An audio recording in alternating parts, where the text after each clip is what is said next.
Assalamualaikum warahmatullahi wabarakatuh, teman-teman. Kali ini kembali dengan Ainun. Sebelumnya sudah ada satu video sebetulnya sama Ainun, tapi waktu itu lewat Zoom. Saya di Jakarta, Ainun di Makassar. Dan kita di situ sudah dibahas sebetulnya tentang perjalanan perjalanan menemukan jati dirinya Ainun mungkin. Iya, sudah. Mulai dari transformasinya dalam berpakaian dan lain sebagainya, sampai kemudian terbentuk komunitas cadar garis lucu. Yes. Oke. Nah, kali ini saya tiba-tiba kepikiran Ainun tentang satu pertanyaan yang bahkan saya sendiri pun masih mencoba merefleksikan. Pertanyaannya menggelitik sebetulnya. Kenapa kita tidak menjadi teroris? Itu sebetulnya pertanyaan yang serupa kalau kita berkata, kenapa kita menjadi moderat? Atau kenapa kita mendefinisikan diri kita sebagai muslim moderat? Gitu. Dengan melihat mungkin persimpangan-persimpangan ideologis, kajian-kajian yang seperti itulah yang menjadi tempat kita menentukan pilihan gitu, sampai kita berada di titik ini sekarang. Kalau misalnya saya mungkin agak lebih mudah untuk melacaknya gitu, karena di pesantren secara umum bahwa ideologi pesantren saya di Al-Ikhlas memang sudah moderat. Pimpinannya Prof. Nasar, terkenal sebagai tokoh moderat. Dari Rahim Asadiyah, genealogi pesantrennya, beliau mustasyar NU. Jadi ya tidak mengherankan kalau saya menjadi moderat gitu. Nah, yang menarik sebetulnya itu Ainun ini, karena Ainun kan dari umum ya, bukan pesantren. Bukan pesantren. Waktu di SMA ikut rohis? Ikut. Ikut rohis. Di SMP? Tidak. Di SMP tidak ada rohis di SMP. Oke. Jadi SMA ikut rohis, terus pas kuliah ikut kajian-kajian berbagai macam. Kuliah. Oh, sebelum kuliah juga sudah ikut berbagai kajian. Jadi bercandaannya itu, ini Ainun sudah sangat memenuhi syarat untuk direkrut menjadi apa ya istilahnya, pengantin ya. Iya. Pengantin bom bunuh diri gitu. Puncaknya. Nah, karena kalau kita lihat misalnya yang pelaku bom terakhir itu, ya mudah-mudahan betul-betul terakhir ya, yang di bom katedral itu, yang suami istri, itu kan generasi Z bahkan ya. Iya. Z, jadi sangat muda memang. Ya pasti ikut kajian ya, direkrut seperti itu, dan akhirnya begitu. Nah, itu kan kurang lebih sebetulnya dengan kita ya, di generasi kita lah, YZ gitu. Nah, pertanyaannya sekali lagi, kenapa kita tidak menjadi teroris? Padahal kita mendapatkan paparan yang sama mungkin, dalam arti memiliki minat untuk mempelajari Islam, memiliki darah muda yang sama, semangat beragama yang sama. Kenapa mereka dan bisa menjadi kelompok teroris? Kajian yang hampir sama. Nah, seperti itu. Nah, ini kita mau dengar ini. Kalau Ainun kembali melihat ke belakang, kira-kira apa yang menyebabkan Ainun gitu tidak mengikuti mereka gitu? Nah, gimana kira-kira itu Ainun? Kalau Ainun coba memflashback gitu ke belakang, apakah Ainun pernah berada di kelompok kajian seperti itu? Pernah. Tapi mungkin kalau dihitung misal kan menjadi pengantin bom itu puncaknya. Oke. Jadi saya misal di sini kalau kita sudah memutuskan jadi pengantin bom, saya mungkin di 3 tingkat di bawah apa 2 tingkat di bawahnya. Oke. Itu berarti kurang lebih tengah-tengah ya sebetulnya, dari yang betul-betul pengajian awal sekali sampai menjadi pelaku. Iya. Jadi sedikit yang saya tangkap dari apa yang pernah saya lalui berapa tahun yang lalu ya, 7-8 tahun yang lalu mungkin. sebelum sekarang Hmm. itu polanya ya seperti yang beberapa kali saya sudah bilang, mereka memanfaatkan rasa haus kita terhadap ilmu agama. Oke. Apalagi saya lahir besar tinggal di kota Makassar, Oke. merasakan betul bagaimana gejolak kaula muda, pergaulan, nongkrong dari mall ke mall, Oke. dengan berbagai apa ya istilahnya pergumulan dengan teman-teman yang mulai dari pakaiannya bagaimana sampai yang ada beberapa teman saya yang ya terjerumus lah ke pergaulan-pergaulan yang saya pikir orang-orang mengatakan seks bebas apa dan segala macam. Itu saya hidupi sebelum akhirnya memutuskan untuk saya ini mau kemana gitu. Itu kan pertanyaan Oh, awalnya. berarti lingkungan pergaulannya Ainun itu betul-betul terbuka ya? Sangat. Mulai dari Itu SMA? SMP, SMA ya. SMA itu jadi puncaknya mungkin saya di tahap yang kenakalan remaja yang paling tinggi bagi saya menurut saya. Oke. Berarti yang Pas masa awalnya SMA itu. bebas sama dengan teman-teman yang lainnya sampai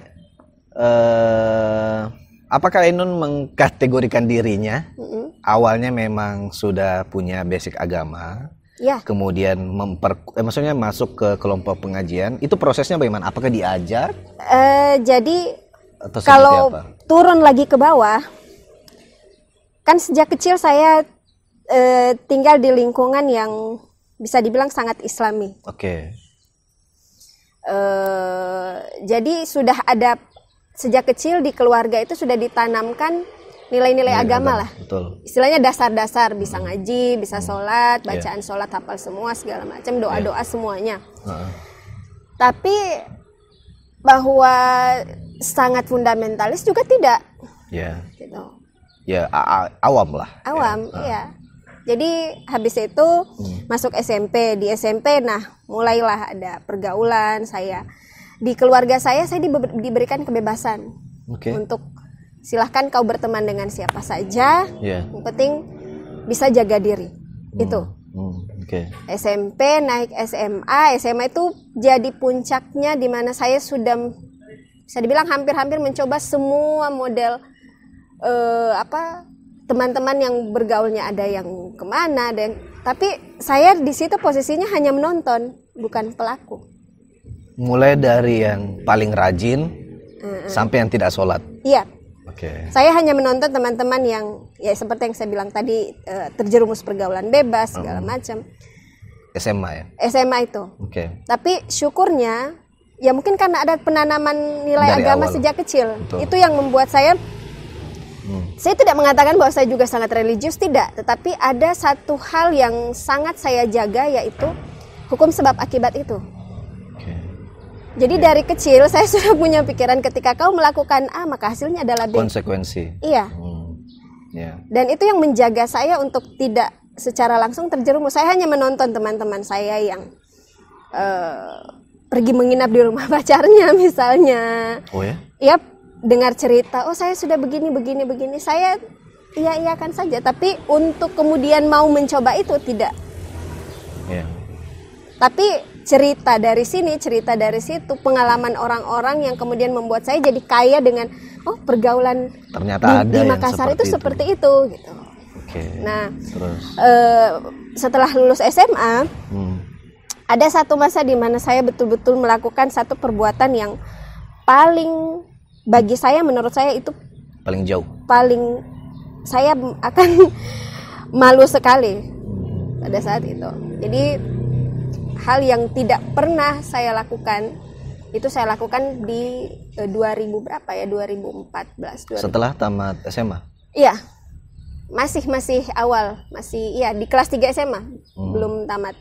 Iya. Nah setelah tamat SMA, entah perjalanan spiritual ya, itu di situ mulai ada pertanyaan-pertanyaan dari dalam diri sendiri. Tapi bukannya di SMA sudah ikut rohis? Ikut. Oke, di waktu di rohis itu belum dapat Belum dapat Kita hanya doktrin-doktrin belum, ini. sama sekali belum. Berarti isi rohisnya cuman ini ibadah. Berkumpul, bikin kegiatan. Oke. Mirip-mirip OSIS, tidak ada kajian, yang spesifik, tidak ada. Oke. Hanya bahwa Anda semua muslim di situ itu saja, karena kan SMK ya negeri, Ya. ada yang Kristen juga. Ya, oke. Karena kan beberapa yang ditelusuri, misalnya teman-teman yang aktivis HTI, mereka kan ada di antara mereka yang Memang dari rohis. ya, Iya. guru HTI-nya itulah yang mengajar dia waktu di rohisnya. Ketika selesai SMA, ketemulah dan dikader ketika Iya. kuliah. Kan ada yang seperti itu. Oh, itu enggak. Pola itu tidak saya dapat di rohis. Belum mungkin ya. Tidak tahu di SMK saya sekarang seperti apa. Saya tidak tahu lagi bagaimana. Cuman dulu waktu saya di sana, bergabung di rohis, tidak ada kajian spesifik seperti itu. Kita hanya dikumpulkan sebagai ya identitas siswa Sebagai muslim. Kegiatannya bikin paling kegiatan. sholat berjamaah. Sholat berjamaah, ngaji, terus kalau bulan puasa bikin buka puasa bersama. Pesantren itu. kilat. Iya, pesantren kilat segala macam. Nah, setelah lulus, nah itulah saya sampai di puncak kenakalan remaja yang bagi saya itu paling fatal yang saya lakukan. Dan itu membuat saya akhirnya merenung cukup lama. Itu sebelum masuk kuliah? Sebelum masuk kuliah, jauh sebelum masuk kuliah. 1 tahun sebelum saya masuk kuliah. Kan ada fase saya nganggur di situ. 1 tahun? Iya. Itu ngapain? Nah, di situ. Maksudnya tidak disuruh sama orang tua daftar apa? Saya tipe orang yang ambisius. Kalau saya mau harus A. Saya mau masuk Unhas. Tapi saya harus masuk di Unhas. Saya nekat tunggu tahun depan demi masuk Unhas. Ya. Agak ngotot. Jadi ya sudah, orang tua hanya memberikan sudah sambil mengisi waktu kok kursus-kursus. Dikursuskan bahasa Inggris, dikursuskan komputer segala macam. Supaya tidak terlalu kosong waktunya. Nah, waktu kosong yang kan kursusnya kan cuma berapa kali seminggu. Waktu kosong itu akhirnya saya gunakan untuk apa ya? Bergaul. Mungkin mengeksplor. Bergaul. Iya, bergaul keliling dari mall ke mall itu. Kemudian sampai di tahap di mana entah pertanyaan itu di-trigger oleh apa dan oleh siapa saya lupa. Tapi tiba-tiba saja saya jadi mempertanyakan diri saya. Kau ini dari mana dan mau kemana? Itu yang akhirnya membuat saya kemudian mengalami perenungan yang cukup dalam di situ. Itu 2014, 2015. Terus? Nah, itu mengalami pergumulan yang sangat dalam dengan diri sendiri. Akhirnya saya coba ikut kajian-kajian. Oh, saya kurang mengeksplor ilmu agama saya ini. Saya kurang dekat dengan Tuhan ini. Istilahnya begitu. Saya ya tahu apa sih saya tentang Islam? Saya ini Islam ya karena keturunan. Lalu apa? Gitu kan. Sudah saya eksplor ikut kajian A, kajian B. Akhirnya itu dapat referensinya dari mana? Teman kayaknya. Teman yang sudah kuliah? Iya, teman yang kasih tahu kalau ada kajian di sini. Terus dari media sosial juga. Nah, saya lihat poster kajian apa segala macam di Facebook. Saya lihat, oh dekat ini dari rumah saya. Sudah, karena mulai saya punya keberanian dan kepedean yang cukup agak tinggi, pergi sendiri itu. Saya tidak ditemani siapapun. Pergi sendiri, ikut kajian sendiri tanpa pendampingan ada saudara atau ada teman, sama sekali tidak ada. Nanti ketemu pas di sana baru ketemu teman-teman, bergaul di sana. Akhirnya dikasihlah, ditanyakan. Kita kan polanya begitu. Kalau kau ikut seminarnya dia 1 kali, diajak lagi, iya. Jadi diambil nomor teleponnya kan, diambil WA-nya, terus ditanya sudah punya liko belum? Halakah kan? Saya bilang belum punya kak. Oh rumahnya di mana? Itu di data tuh. Alamat saya di mana? Terus jadwal kosong saya misalnya kalau saya sudah kuliah hari apa yang bisa.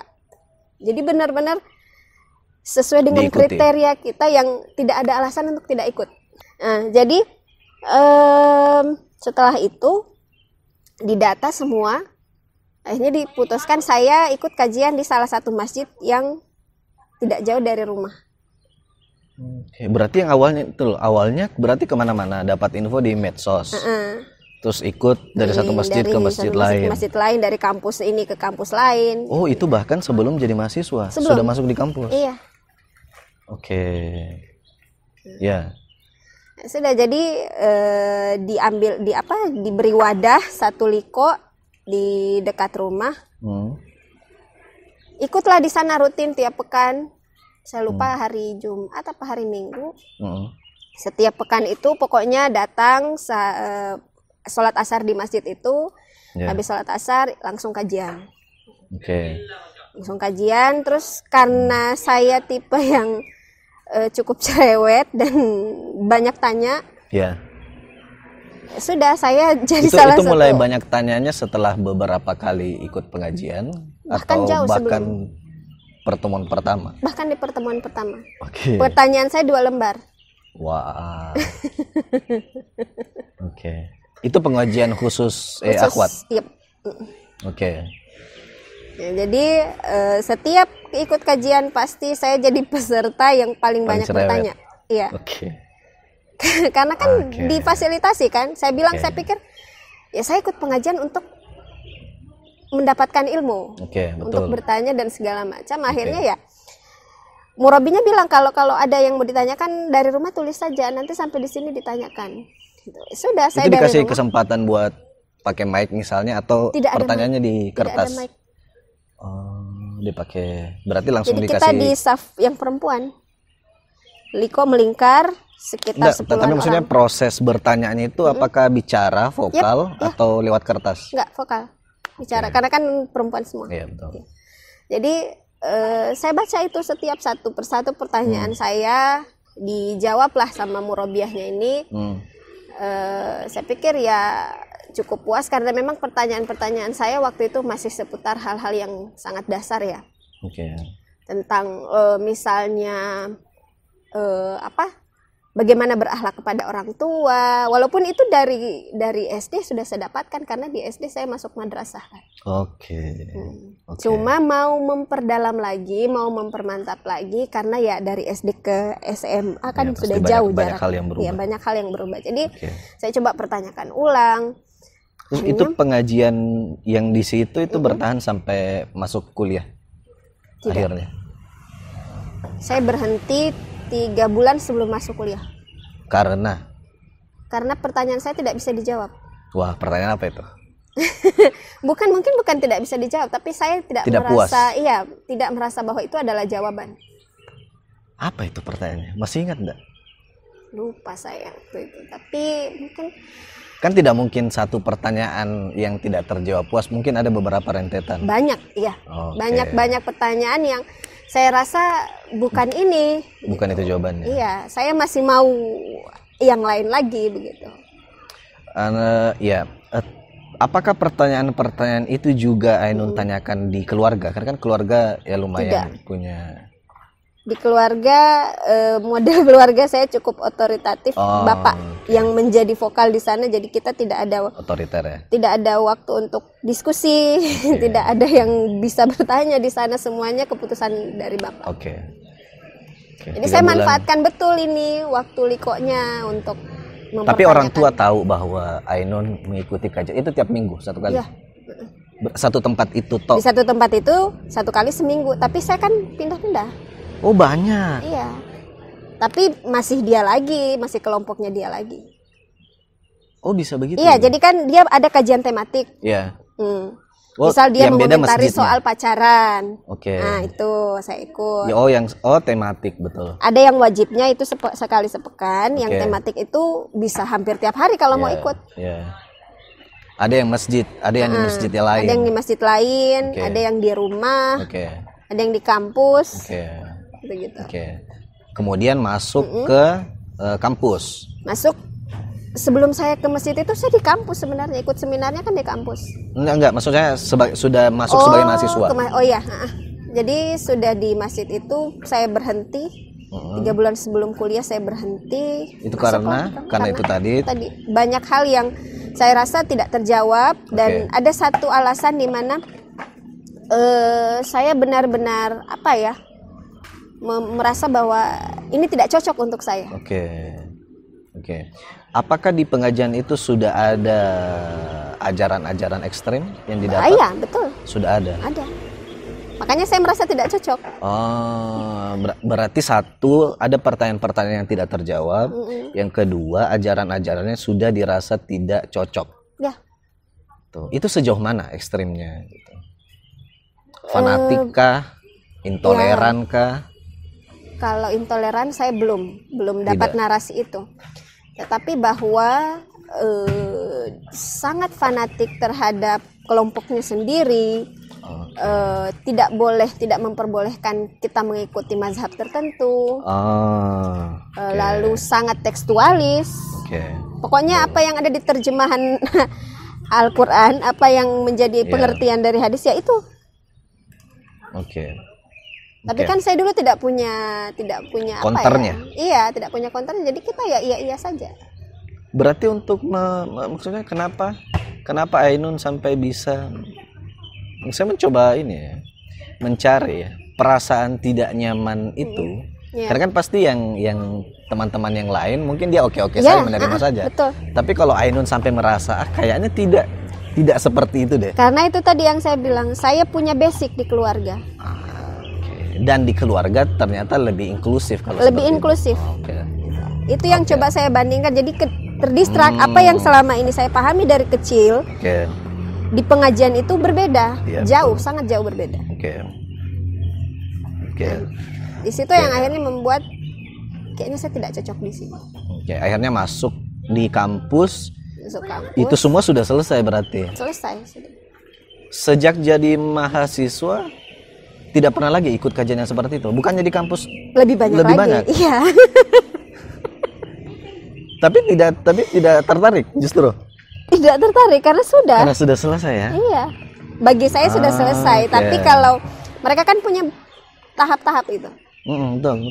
Ini kan berjenjang. Dia kan? berjenjang. Bahkan nanti bisa jadi fasilitatornya. Yes, bisa jadi murabiah. Saya kan sudah mengambil satu langkah posisi dari teman-teman saya. Saya sudah jadi ketua liko waktu itu. Oh, wah. Karena dianggap aktif. Iya, betul. Bisa nih. Bisa, iya. Ya, sudah diangkat jadi ketua liko, tapi tidak berjalan lama saya berhenti. Kabur sih lebih tepatnya. Tidak tergoda lagi sejak jadi mahasiswa? Tidak sama sekali.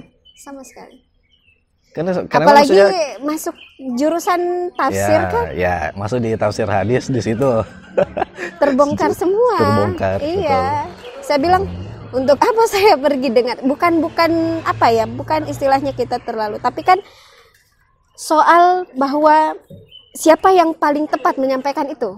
Betul. Saya melihat di jurusan saya, ya sudah dokter semua. Betul. Yang saya anggap ya jauh lebih otoritatif untuk menyampaikan. Iya. Untuk apa saya ikut?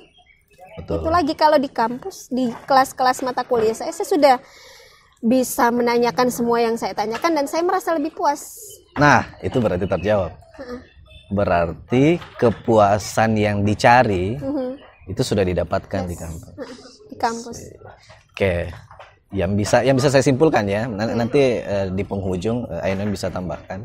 Yang saya dapat satu, bahwa basic di keluarga itu penting. Sangat. Yang kedua, Ainun punya curiosity. Daya kritisisme yang tidak ditahan. Yang ketiga, menemukan wadah yang sudah menjawab rasa tidak puas tadi itu. Oke. Terakhir, Ainun mau sampaikan apa sama teman-teman terkait kenapa kita bisa menjadi moderat atau kenapa kita tidak jadi teroris gitu? Iya. Kenapa tidak jadi teroris? Karena itu semua balik lagi ke pilihan ya. Dan memang tidak bisa dipungkiri basic kita di keluarga bagaimana. Betul.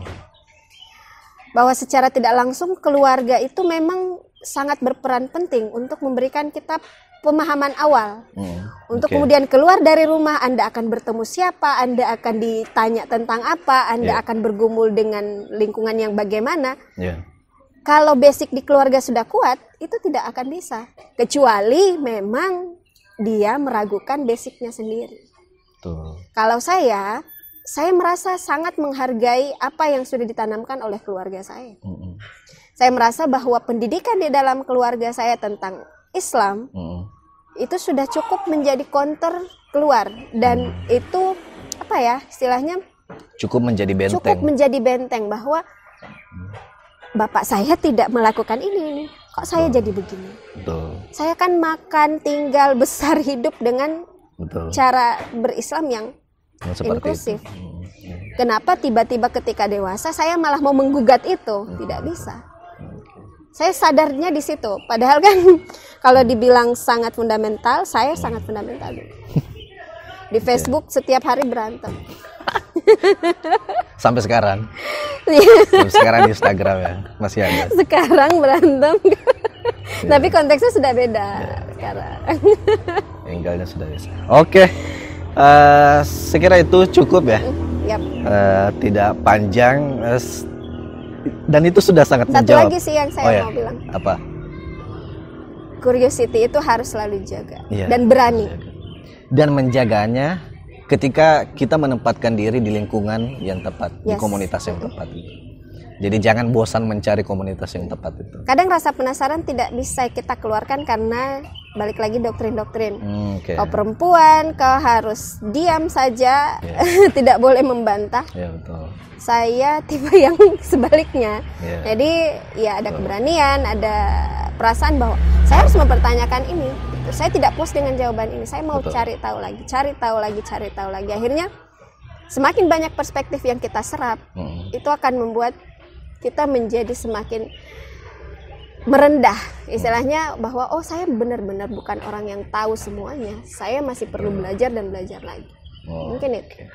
Oke, itu dia teman-teman yang kita dapat ya dari perjalanannya Ainun, tentang bagaimana pandangannya Ainun tentang cadar dan terorisme dan sebagainya. Itu bisa teman-teman saksikan di video-video yang lain, video-video di #Islam ada, di situ ada Ainun.